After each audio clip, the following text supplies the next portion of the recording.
오늘 우리에게 주시는 하나님의 말씀은 사도행전 15장 36절부터 16장 10절까지 말씀입니다. 며칠 후에 바울이 바나바더러 말하되 우리가 주의 말씀을 전한 각 성으로 다시 가서 형제들이 어떠한가 방문하자 하고 바나바는 마가라 하는 요한도 데리고 가고자 하나 바울은 밤빌리아에서 자기들을 떠나 함께 일하러 가지 아니한 자를 데리고 가는 것이 옳지 않다 하여 서로 심히 다투어 피차 갈라서니 바나바는 마가를 데리고 배 타고 구브로로 가고 바울은 신라를 택한 후에 형제들에게 주의 은혜에 부탁함을 받고 떠나 수리아와 길리기아로 다니며 교회들을 견고하게 하니라. 바울이 더베와 루스드라에도 이르매 거기 디모데라 하는 제자가 있으니 그 어머니는 믿는 유대 여자요 아버지는 헬라인이라. 디모데는 루스드라와 이고니온에 있는 형제들에게 칭찬받는 자니 바울이 그를 데리고 떠나고자 할세 그 지역에 있는 유대인으로 말미암아 그를 데려다가 할례를 행하니 이는 그 사람들이 그의 아버지는 헬라인인 줄 다 알미러라. 여러 성으로 다녀갈 때에 예루살렘에 있는 사도와 장로들이 작정한 규례를 그들에게 주어 지키게 하니 이에 여러 교회가 믿음이 더 굳건해지고 수가 날마다 늘어가니라.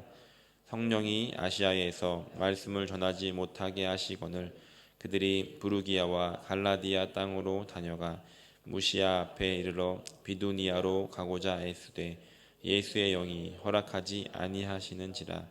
무시아를 지나 드로아로 내려갔는데 밤에 환상이 바울에게 보이니 마게도냐 사람 하나가 서서 그에게 청하되 이르되 마게도냐로 건너와서 우리를 도우라 하거늘 바울이 그 환상을 보았을 때 우리가 곧 마게도냐로 떠나기를 힘쓰니 이는 하나님이 저 사람들에게 복음을 전하라고 우리를 부르신 줄로 인정함이러라. 아멘. 우리 예수님 사랑하시면 아멘 하시겠습니다. 우리 함께 합니다. 하나님도 나를 죽기까지 사랑하십니다. 아멘. 오늘 저는 사도행전 15장 36절에서부터 16장 10절까지 이해할 수 없는 하나님의 인도하심이라는 제목으로 함께 은혜를 나누고자 합니다. 1912년 스코틀랜드에 클라크라는 사람이 있었습니다. 그분은 아내와 그리고 9명의 자녀와 함께 살고 있었습니다. 그 가족에게는 한 가지 큰 꿈이 있었습니다. 그것은 새로운 땅, 미국으로 이민을 가는 거였습니다. 그래서 그분들은 다 함께 새로운 인생을 꿈꾸면서 열심히 일을 해서 돈을 모으고 그리고 그것을 통해서 이제 모든 갈 서류 준비를 하고 마지막으로 타고 갈 배를 다 예약을 하게 되었습니다. 그런데 문제가 생겼습니다. 배를 타기 일주일 전에 막내 아들이 웬 개한테 물린 겁니다.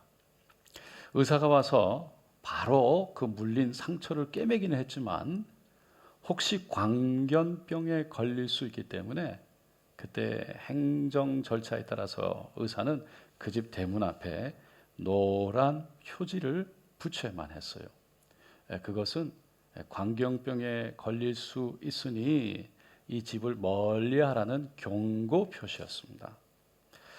클라크 가족은 그때부터 두 주를 격리해야 했는데 그 격리하는 동안에 결국은 그들이 타기로 되어 있던 배는 떠나가고 말았습니다. 클라크는 떠나가는 배를 바라보면서 화가 나서 부둣가로 막 뛰어가 어떻게 이런 일이 있을 수 있냐고, 하나님 살아계시면 어떻게 이렇게 하실 수 있냐고 원망하며 울었습니다. 집으로 돌아왔는데 며칠 동안 화가 풀리지 않았어요. 그런데 며칠 후에 소식을 듣게 되죠. 큰 고동소리를 내고 그 부두를 너무 멋있게 떠나갔던 배가 4월 15일 항해한 지 단 5일 만에 침몰했다는 것입니다. 그 배가 바로 그 유명한 타이타닉호였습니다. 그 소식을 들은 클라크에게는요, 모든 것이 한순간 달라져 보였어요. 그렇게 절망과 좌절 속에 모든 것이 뿌옇고 어두컴컴하게 보였는데, 그 소식을 듣고 나니까 그냥 감사와 기쁨으로 정말 모든 것이 환해 보였어요. 한순간에 지옥과 같은 상황 속에서 천국과 같은 상황으로 변하는 것을 경험한 거예요. 그분은 막 집으로 뛰어갔습니다. 막내 아들을 꼭 끌어안고 온 가족을 지켜주신 하나님 앞에 그제서야 감사 기도를 드렸다는 겁니다. 여러분, 우리는요, 한치 앞을 내다볼 수가 없는 겁니다. 그러니까 내일 당장 무슨 일이 일어날지 모르는 사람들이에요. 그래서 어떻게 보면 지금 당장 일어나고 있는 일이 우리에게는 이해가 되지 않아서 힘들어하고 안타까워할 때도 있지만, 사실은 그 일이 또 어떻게 어디로 변화되어져서 우리를 인도할지 알 수 없다는 겁니다. 분명한 한 가지 사실은요, 우리 하나님이, 좋으신 하나님이 우리를 꼭 붙잡고 지금도 인도하고 계시다는 겁니다. 선한 길로 인도하고 계신 줄로 믿습니다. 오늘 본문 말씀을 보면 사도 바울이 그런 하나님을 2번이나 경험했습니다. 본문 15장, 오늘 읽었던 이 앞부분에, 처음 부분에 보면 이 함께 1차 전도 여행을 떠났던 바나바와 바나바의 조카 마가의 일로 의견을 달리하다가 결국은 따로 헤어져서 선교 여행을 떠나게 됩니다. 여러분, 이거는요, 바울의 입장에서나 바나바의 입장에서는 참 이해하기 어려운 문제였어요. 바나바는 바울이 사울이었을 때, 그야말로 예수를 모를 때 다메섹으로 예수 믿는 사람들을 잡으러 가는 중에 환한 빛 앞에 예수를 만나고 다소로 가서 숨어 지낼 때였어요. 바나바는 그곳까지 찾아가서 결국 바울을 데리고 안디옥 교회에 갑니다. 그리고 성도들에게 소개시켜 주고요. 그리고 말씀을 가르칠 수 있는 기회도 주었어요. 그런 사울을 바울 되게 했던 큰 은인이었던 거죠. 안디옥 교회 파송을 받아서요, 그렇게 처음으로 선교 여행까지 갈 수 있도록 도왔던 사람이 바로 바나바였어요. 근데 그 바나바와 조카 마가의 일로 데리고 가야 되느냐, 2번째 여행은 데리고 가지 말아야 되느냐, 이걸 놓고 싸우다가 결국은 뜻을 달리하고 헤어져서 따로따로 선교여행을 갔던 겁니다. 바나바와 마가는요, 바나바의 고향이었던 이 구브로라는 섬으로 떠나게 돼요. 바울은 육로를 따라서 북쪽 수리아 길리기아 쪽으로 올라갔습니다. 그러니까 구브로 섬은 바나바와 바울이 이 안디옥 교회를 떠나서 가장 먼저 갔던 첫 선교지였어요. 그러니까 마음의 애착이 특별했던 거죠. 바울도 꼭 다시 가보고 싶었던 곳이었어요. 하지만 바나바가 마가와 함께 간다고 하니까 결국 바울은 그곳으로 가지 못하고 육로로 올라갔던 겁니다. 그래서 더베를 지나서 루스드라까지 가게 되는데, 그 루스드라에서 참 이상한 일을 경험해요. 루스드라는요, 첫 번째 1차 전도 여행을 갔을 때 바울과 바나바가 이고니온이라는 곳에서 복음을 전하자 사람들이 막 몰려오고 믿지 않던 사람들이 변화되기 시작했어요. 그런데 그렇게 믿지 않던 사람들이 변화되는 걸 보면서 이방인들과 그리고 이 믿지 않는 유대인들이 막 들고 일어나서 바울과 바나바를 돌로 치려고 하니까 이고니온을 떠나서 이 루스드라까지 간 거예요. 그리고 그곳에서 다시 전도를 시작했는데, 발을 쓰지 못해서 한 번도 걷지 못했던 사람이요, 갑자기 일어나서 걷기 시작하는 거예요. 그러니까 사람들이 막 몰려오기 시작하더니 이 바나바를 이 제우스로, 바울을 헤르메스로, 그들의 신으로 생각하면서 막 경배하려고 하는 거예요. 제우스 신당에 있던 제사장까지 정말 바나바와 바울이 묵는 숙소 앞에 막 몰려와 가지고 꽃과 막 소를 가지고 제사를 드리면서 막 경배, 숭배를 하려고 하니까 바나바와 바울이 옷을 찢으면서 야, 우리를 왜 경배하느냐? 우리는 당신과 같은 똑같은 사람들인데 우리가 여러분에게 복음을 전하는 것은 이런 일을 버리고 살아계신 하나님께 돌아오게 하기 위함이다 라고 막 외치죠. 그런데 이고니온에서 자신들을 죽이려고 했던, 돌로 치려고 했던 그 사람들이요, 이 루스드라까지 막 온 거예요. 그리고는 사람들을 선동해서 결국 바울을 돌로 쳐서 죽이게 하죠. 돌에 맞아 쓰러져서 죽은 것 같이 된 바울을요, 성 밖에 끌고 가서 버렸습니다. 그래서 루스드라라는 곳은요, 사도 바울에게 있어서 돌에 맞아 죽는 경험, 그 아픔이 있던, 고통이 있던 곳이기 때문에 어떻게 보면 다시는 가고 싶지 않은, 인간적으로 그런 곳이었을 거예요. 하지만 바울이 바나바와 헤어지고 나서 갔던 곳이 바로 루스드라였어요. 그 루스드라에 갔을 때 전혀 예상치 못한 하나님의 인도하심을 경험하죠. 그것이 바로 오늘 본문 이제 16장에 와서 1절과 2절에 나옵니다. 다시 한번 읽어볼게요. 바울이 더베와 루스드라에도 이르매 거기 디모데라 하는 제자가 있으니 그 어머니는 믿는 유대 여자요 아버지는 헬라인이라. 디모데는 루스드라와 이고니온에 있는 형제들에게 칭찬받는 자니. 바나바와 헤어져서 가보고 싶었던 그 루스드라, 죄송합니다, 구브로에 가지 못하고 결국은 루스드라로 다시 그 아픈 기억이 있는 곳으로 갔더니 디모데를 만난 거예요. 여러분, 디모데가 누구죠? 이 바울을 만나면서요, 바울의 인생 가운데 죽을 때까지 끝까지 바울을 한 번도 떠난 적이 없는 평생 동역자였어요. 그리고 그는 바울에게 영적 아들이었어요. 사도 바울은요, 신약 성경 27권 중에서 13권을 혼자 썼지요.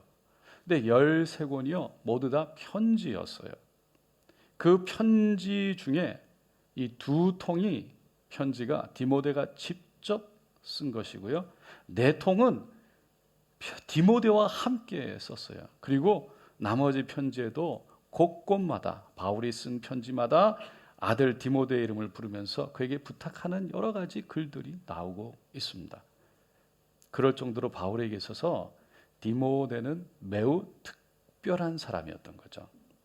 그런 디모데를 2차 전도 여행을 떠나 이해할 수 없는 헤어짐 속에, 그리고 루스드라로 가는 가운데 그런 놀라운 만남을 하나님은 계획하고 계셨다는 것이죠.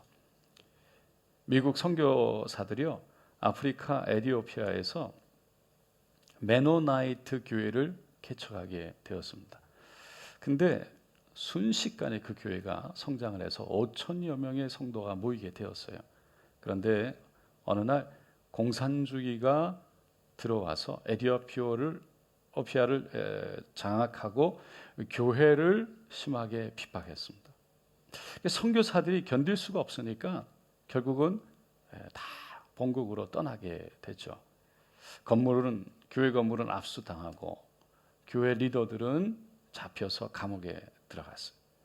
교인들끼리 접촉하는 것도 금했어요. 그러니까 교회는 이해할 수 없는 핍박, 이해할 수 없는 어려움에 빠진 거예요. 그때부터 교회는 지하로 숨어들었습니다. 교인들이 지하로 숨어들었는데 그런 상황 속에서 10년이라는 시간이 지나가요. 그러다가 정치적인 혁명이 일어나면서 자유가 들어오게 됩니다.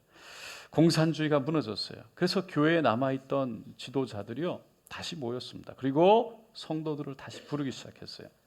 모여가지고 5천 명을 생각하고 함께 예배를 드리려 하는데 교회에 5만 명이 몰려왔어요.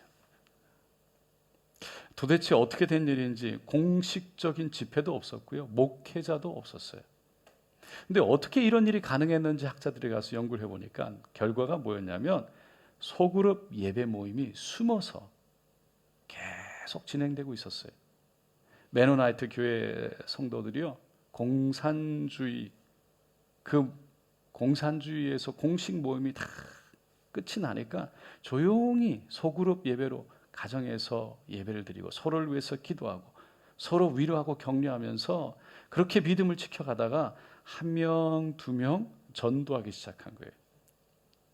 그리고는 결국 공산주의가 무너지고 자유주의가 들어왔을 때 다 모였을 때는 그 모든 사람들이 함께 모여 예배하게 되었다는 겁니다.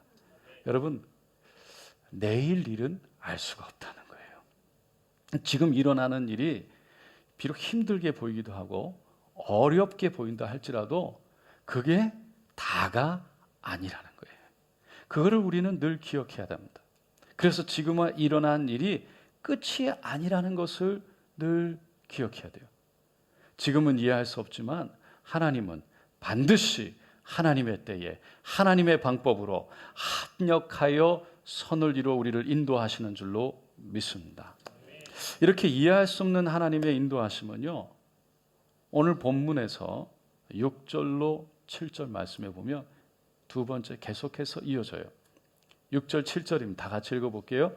성령이 아시아에서 말씀을 전하지 못하게 하시거늘 그들이 부르기아와 갈라디아 땅으로 다녀가 무시아 앞에 이르러 비두니아로 가고자 애쓰되 예수의 영이 허락하지 아니하시느니라. 6절에 보면 성령이 바울이 아시아에서 말씀을 전하지 못하게 하셨다는 거예요. 여기서 우리가 주의해야 할 것이 뭐냐면 아시아는 지금의 아시아가 아니지요. 우리 지도 가운데 보면 이 가운데 보이는 에피셔스라고 되어 있는데 에베소가 있는 저곳이 지금의 터키가 아시아입니다. 근데 성령님께서 저 터키 그 가운데 있는 저 아시아로 가지 못하겠다라는 거예요. 그 바다 건너서가 그리스고요, 밑으로가 아프리카입니다. 그리고 오른쪽 끝에 보이는 곳이 바로 예루살렘이 있는 곳이죠. 그래서 사도 바울 일행이요, 다시 방향을 돌려서 부르기아와 갈라디아 지역, 그 지역을 지나서 비두니아로 갈 계획을 세우는데 그게 아시아 오른쪽으로 북쪽인 거예요.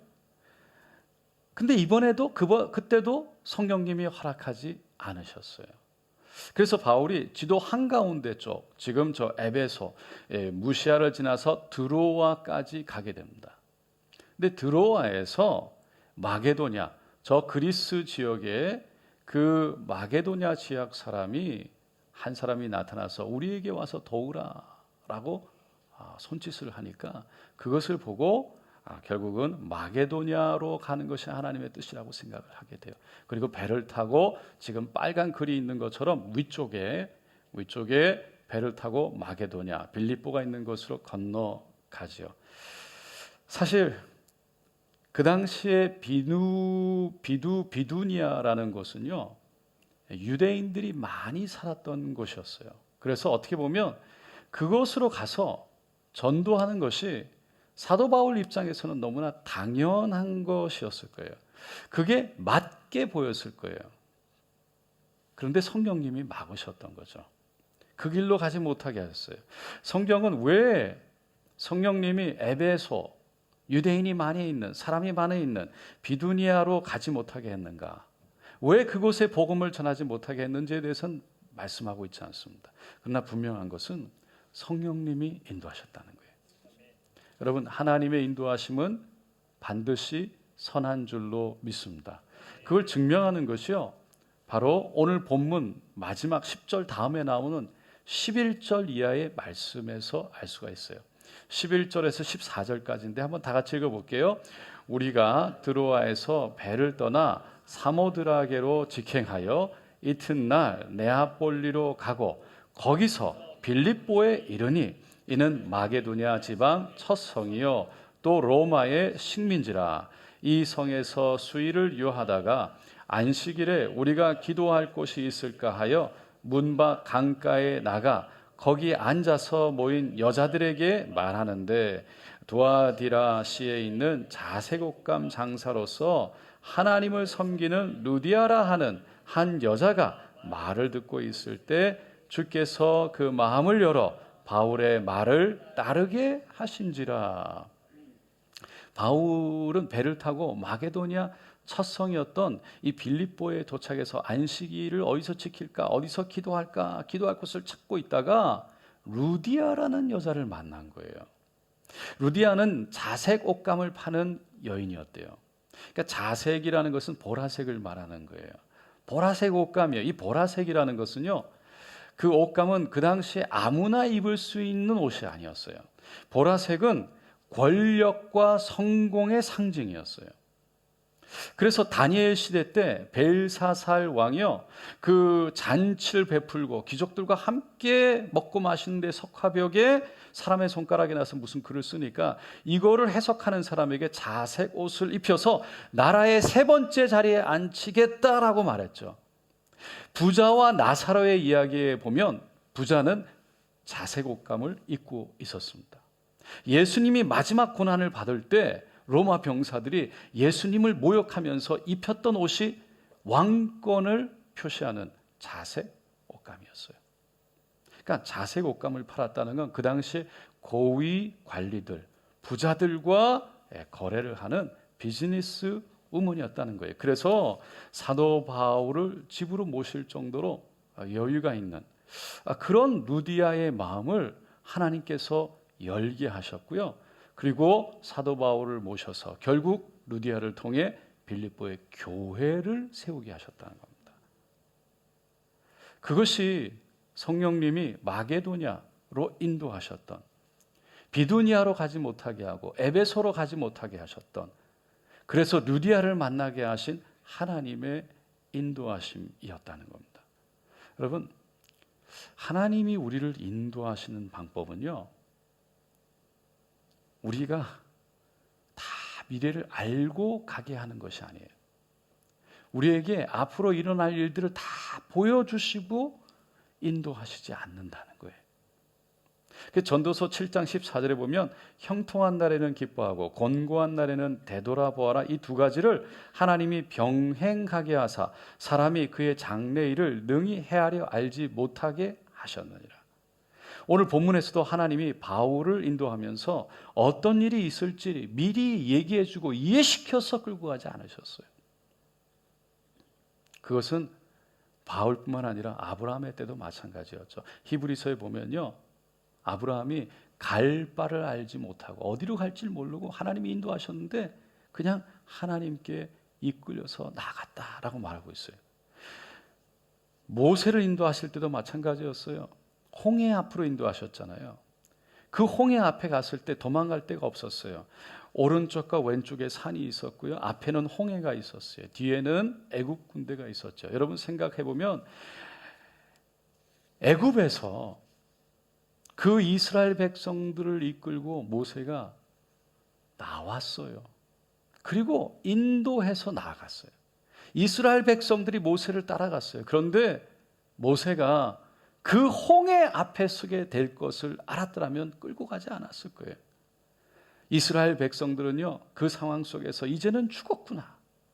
뒤에서 쫓아오던 애굽 군사들은요, 야, 우리가 잡았구나. 그런 생각에 빠져 있었을 거예요. 그래서 모든 이스라엘 백성들이 그때 하나님을, 모세를 원망했다는 거예요. 모세도 어떻게 할 줄 몰라서 하나님 앞에 기도했잖아요. 그러나 하나님은 모세를 또 이스라엘 백성들을 향한 분명한 계획을 갖고 계셨어요. 구름 기둥이 뒤에서 쫓아오고 있던 그 애국 군대들 뒤로 와서 그것을 어둡게 해서 그들을 어둠 가운데 있게 하고, 불 기둥이 앞으로 와서 이스라엘 백성들에게 비춰서 낮과 같이 해주면서 밤이 새도록, 성경은 밤이 새도록 동풍이 강하게 불어와서요, 밤이 새도록 그 홍해를 마르게 했습니다. 그리고 그 갈라진 홍해를, 말란 그 땅을 완전히 말려서 마른 땅을 건너서 홍해를 건너가게 했어요. 여러분, 하나님은요, 우리를 인도하실 때 다 알려주고 다 보여주고 인도하시지 않았어요.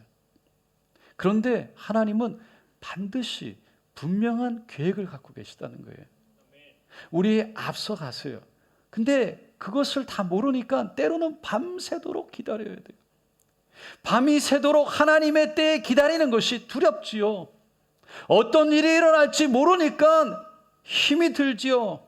근데 여전히 우리 하나님은 선한 계획을 가지고 계시다는 거예요. 그것을 믿는 것이 믿음이라는 거예요. 그것을 믿는 것이 믿음이에요. 페니 크로스비라는 유명한 찬송 시인이 있습니다. 그녀가 태어난 지 8개월이 됐을 때 의사가 오진을 했어요. 의사가 있었는데 주치의가 여행 중에 있어서 돌팔이 의사가 와서 오진을 했죠. 그리고 약을 잘못 줘서 결국은 각막이 손상당해 85년을 봉사로 살았대요. 페니 크로스비는 유니스라는 할머니가 늘 옆에 있었는데, 할머니는 이 페니에게 장애인으로 사는 것을, 그냥 장애인으로 사는 것을 원치 않았어요. 그래서 어렸을 때 책을 읽어주고 주위에 보이지 않는 모든 것들을 글로, 말로 다 설명해서 경험하게 했어요. 깨닫게 했어요. 그리고 페니가 왜 하나님은 자신을 시각장애인으로 만들었나?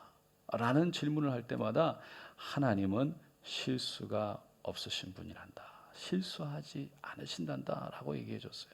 페니는 어렸을 때부터 그 얘기를 들으면서 할머니의 말을 믿음으로 받아들였대요.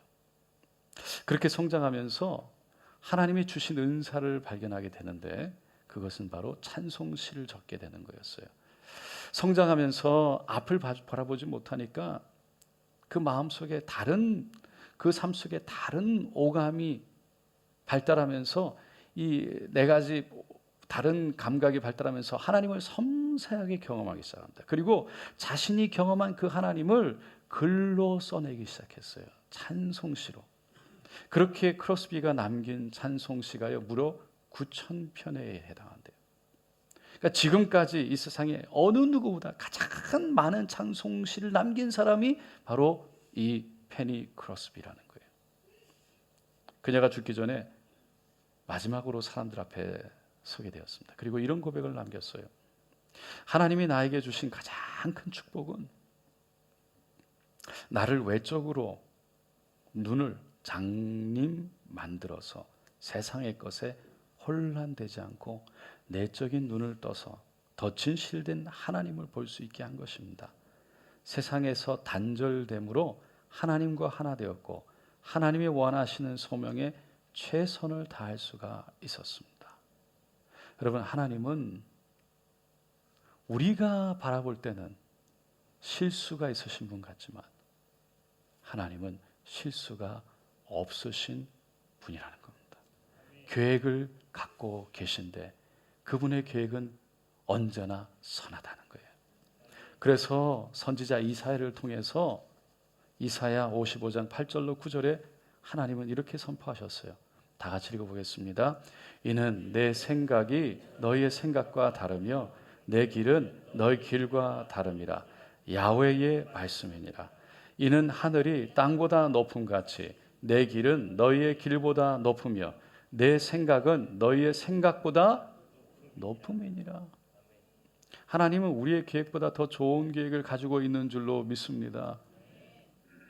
근데 문제는 우리가 그것을 볼 수가 없다는 거예요. 그 계획을 보지 못한다는 것이죠. 그래서 지금 일어나고 있는 일이 다인 것처럼 보여서 그 일로 인해 낙심되어질 때가 있다는 거예요. 하지만 하나님은 언제 역사하실지 모르는 거예요. 모든 상황 속에서 내일 어떻게 변할지, 그 다음날 어떻게 변할지 모르기 때문에 여전히 하나님은 변함없이 우리를 사랑하시고 인도하시는 하나님이라는 것을 믿고 그분을 붙잡고 따라가야 할 줄로 믿습니다. 이를 위해서는 지난주에 우리가 고백했던 하나님, 우리는 하나님의 것입니다. 이 고백이 늘 있어야 되는 겁니다. 한번 다 같이 고백해 볼까요? 하나님, 나는 하나님의 것입니다. 그 믿음으로 늘 성령님께 우리 자신을 드려야 되는 거예요. 한국 대학생 선교회에서 만든 전도 소책자 사형리 잘 아실 거예요. 거기 보면 사람을 세 종류로 나눠서 설명합니다. 첫 번째가 자연인이라고 그러죠. 이 사람은 그리스도를, 예수를 모르는 사람이에요. 여러분 보시는 가장 왼쪽에 있는 거예요. 거기에 보면 나라는 자신이 그 자신의 인생 가운데 동그란 원 안에 의자가 있는데 그 의자에 내가 앉아 있는 거예요. 그 자신이 주인이에요.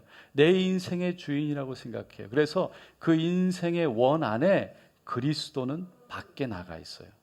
그래서 내 마음대로, 내 뜻대로, 내 생각대로 살아가는 사람이에요. 그리스도와 상관이 없는 사람이죠.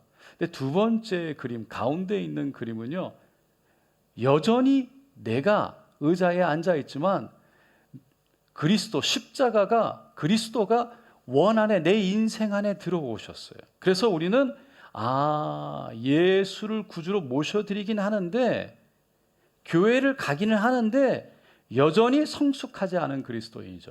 여전히 내가 의자에 앉아 있어요. 여전히 내 삶의 중심은 나예요. 그 성령님의 인도하심, 성령님의 간섭하심, 성령님의 만지심을 받지 못하는 거예요.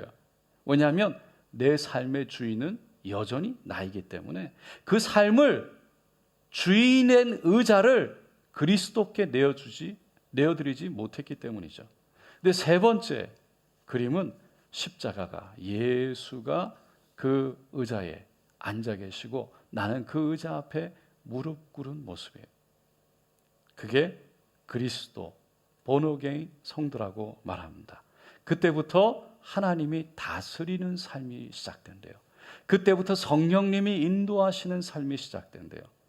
하나님이 다스리는 삶을 살게 되면 그때부터 지금 당장 일어나는 일 때문에 감정과 그리고 우리의 생각 속에 힘이 들고 아픈 일이 일어나지만 선하신 하나님, 성령님께 있는 그대로 내어 맡겨드려서 그 하나님이, 성령님이 나를 붙잡고 인도하시도록 하는 거예요. 그래서 그 삶은 하나님께서 주관하시고 인도하시는 삶이 된다는 것입니다. 한 할아버지가 버스를 타고 가는데 버스가 갑자기 급정거를 했어요. 앞에 계시던 할머니가 넘어지면서 할아버지 품에 탁 안겼습니다. 할아버지가 눈을 탁 감으면서 하나님, 저를 시험에 들게 하지 마시옵소서. 그리고 할머니를 밀쳤어요. 할머니가 내렸습니다. 또 버스가 가는데 갑자기 또 급정거를 하는 거예요. 근데 이번에는 아름다운 아가씨가 확 넘어지면서 할아버지 품에 안긴 거예요. 할아버지가 얼른 받으면서 주여, 주님의 뜻이라면 따르겠나이다. 여러분, 혹시 우리도 저 할아버지처럼 기도하고 있지 않나요? 내 생각에 좋은 일이라고 생각하면 아멘. 내 생각에 좋지 않은 일이라고 생각하면 노멘. 하나님의 인도하심을 믿고 신실함으로 따라하기보다 그 하나님을 바라보기보다 내가 판단하고 내가 정해놓은 기준 속에 내 뜻에서 벗어나면 선하신 하나님의 존재를 의심하지 않나요? 인정하지 않나요? 인정하지 않. 하나님이라는 존재는 분명히 선하신 분인데 그 선하심을, 하나님은 그래서 온전한 믿음의 대상인데 내가 지금 기어되어지고 있는, 내가 경험되어지고 있는, 내가 지금 일어나고 있는 그 상황을 내 생각 속에 내 믿음의 기준에서 벗어났다고, 내가 바라는 것에서 벗어났다고, 믿을 수 있으려면 이래야 되지, 믿을 정도가 되려면 이렇게 해야 되지 라는 생각 속에 내가 주인 되어 있지는 않나요? 그래서 선하신 하나님의 존재를, 그분의 존재가 어떤지를 있는 그대로 인정하고 따라가는 것이 아니라 내가 레이블링, 내가 꼬리표를 붙여놓고 하나님이면 이래야 되는데, 내가 이런 상황이기 때문에 하나님은 이렇군, 이런 분, 그분을 신뢰하지 못한. 여러분, 우리는 내일 일을 알 수 없는 존재들입니다. 그래서 지금 일어난 일이 안 좋은 일처럼 보일 수도 있지만 내일이면 다시 바뀔 수 있습니다. 로마서 8장 28절입니다. 다 같이 한번 읽어보겠습니다. 우리가 알거니와 하나님을 사랑하는 자, 곧 그의 뜻대로 부르심을 입은 자들에게는 모든 것이 합력하여 선을 이루느니라. 이 말씀을 믿는 것이 믿음인 줄로 믿습니다. 살아계신 하나님은 회전하는 그림자도 없다고 말합니다. 변함이 없으신 분입니다. 여전히 변함없이 선한 의도로 우리를 끝까지 사랑하시고 지금도 우리와 함께 하시며 우리를 인도하고 계신 분이십니다. 이 하나님 앞에 우리의 인생을 맡기고 그분을 붙잡고 그분의 손을 붙잡고 그분을 따라가는 저와 여러분 되시기를 예수님의 이름으로 축원드립니다. 기도하겠습니다.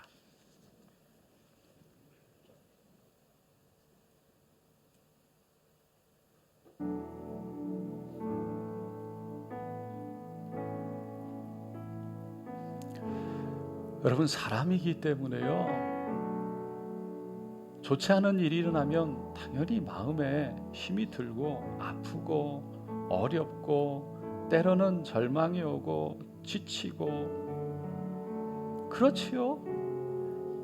왜 그런 마음이 들지 않겠어요? 당연한 거예요. 그런데 그때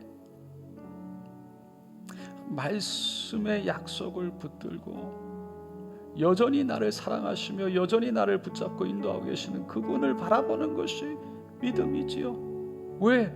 그분은 내가 생각한다고 생각하는 대로의 하나님이 아니에요. 그분은 절대자, 선하신 분, 좋으신 분, 공의로우신 분, 분명히 모든 것을 다 알고 계시며 지금도 변함없이 우리와 함께 하셔서 인도하시는 분이십니다. 이것이 진리예요. 왜? 말씀이 그렇게 말씀하고 있으니까. 그래서 우리가 느끼는 것은 있지만 그것과 관계없이 하나님은 여전히 우리를 선한 가운데 그 하나님을 사랑하는 자, 곧 그 뜻대로 부르심을 입은 자들에게 모든 것을 합력하여 선을 이루시는 우리의 좋으신 하나님이 되시는 것입니다. 이거는 내가 뭐라고 말한다고 하나님이 그런 하나님이 됐다가 그렇지 못한 하나님이 되는 것이 아닙니다.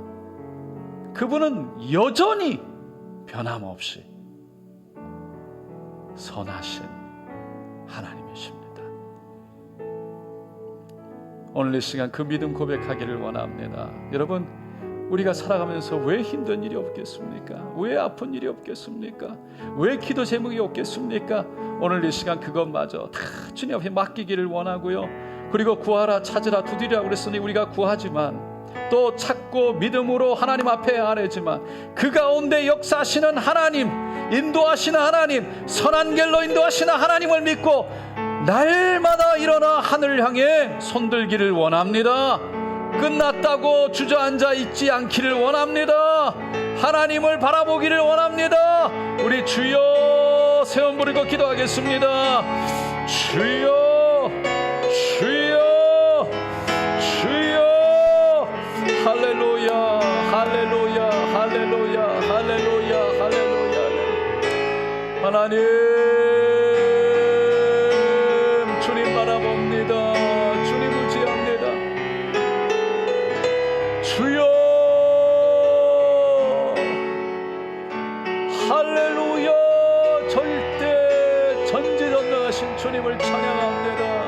모든 것을 아시고 나를 끝까지 사랑하시며 지금도 나와 함께 하시고 내 손을 붙잡고 인도하시는 주님, 내 인생 전체를 맡겨드립니다. 우리의 가족을 맡겨드립니다. 가정을 올려드립니다. 우리 교회도 하나님의 것입니다. 주님의 손에 있습니다. 아버지, 절망과 아픔이 찾아와도 그 안에서 여전히 선하신 하나님, 아버지 하나님을 사랑하는 자, 곧 그 뜻대로 부르심을 입은 자들에게 여전히 합력하여 선 이루신 하나님을 신뢰합니다. 주여, 하나님을 신뢰합니다. 주여, 절대자 하나님, 변함없으신 하나님, 주님을 의지합니다. 하나님을 찬양합니다. 하나님, 우리에게 믿음 주셔서 주여, 여전히 소망 가운데 주님을 바라보게 하시고 여전히 하나님의 인도하심을 바라며 나가게 도와주시옵소서. 일어나게 하소서, 손을 들게 하소서, 기도하게 하소서, 하나님을 기다리게 하소서, 하나님을 소망하게 하소서. 오 주님, 주님 기대합니다. 주님 기도합니다. 주여, 주님의 이끌림을 얻기를 원합니다. 성령의 이끌림을 얻기를 원합니다. 성령의 인도하심을 얻기를 원합니다. 주여 도와주시옵소서. 오 할렐루야, 할렐루야. 우리가 경험하고 있는 상황, 환경 속에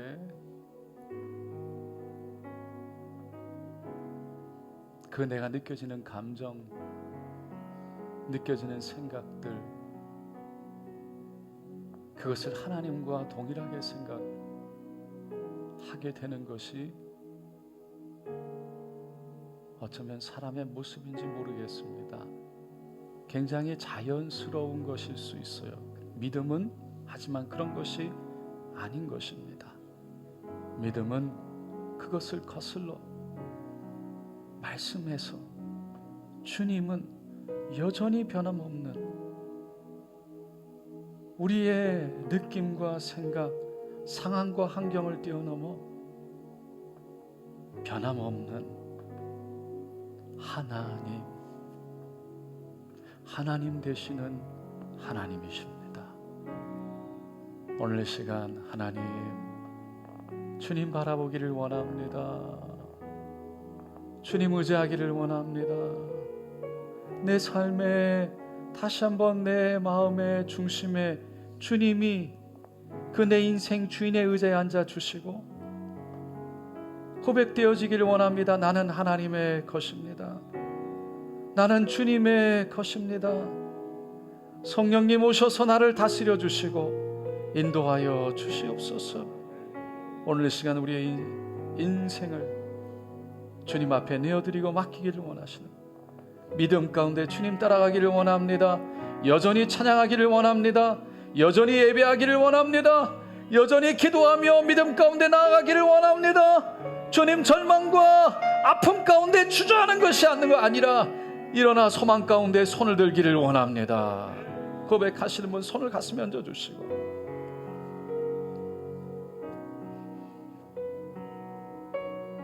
아픈 곳에도 믿음으로 손을 얹고 함께 기도하겠습니다. 하나님,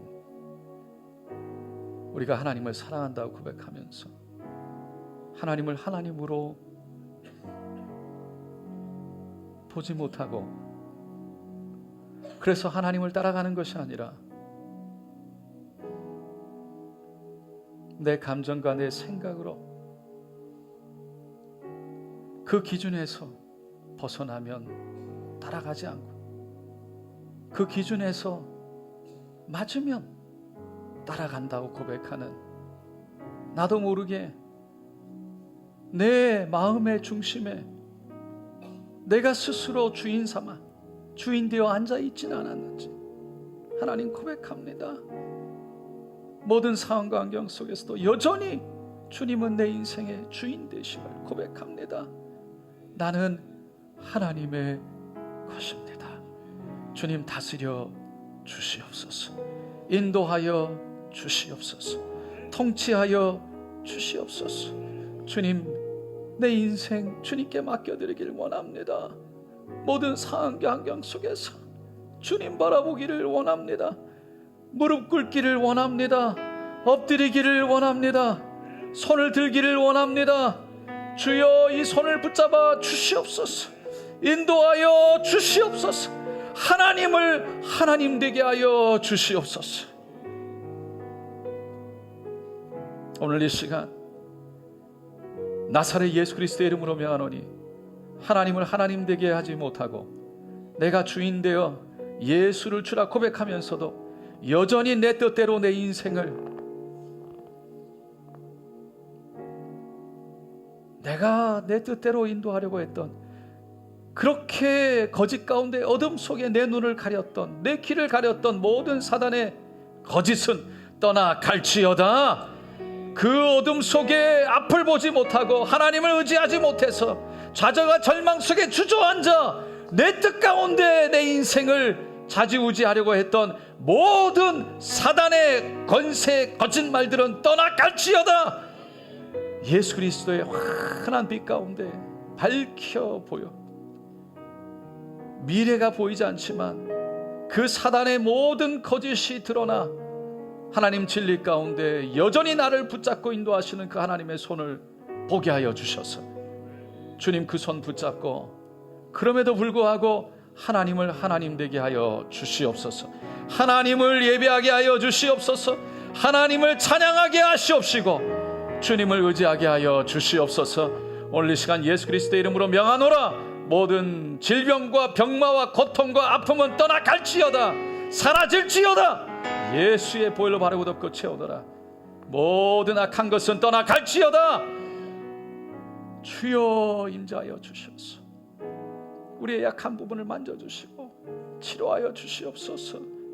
주여 성령으로 임재하여 주셔서 상한 마음 치료하여 주시고 회복시켜 주시옵소서. 믿음 가운데 일어나게 하여 주시옵소서.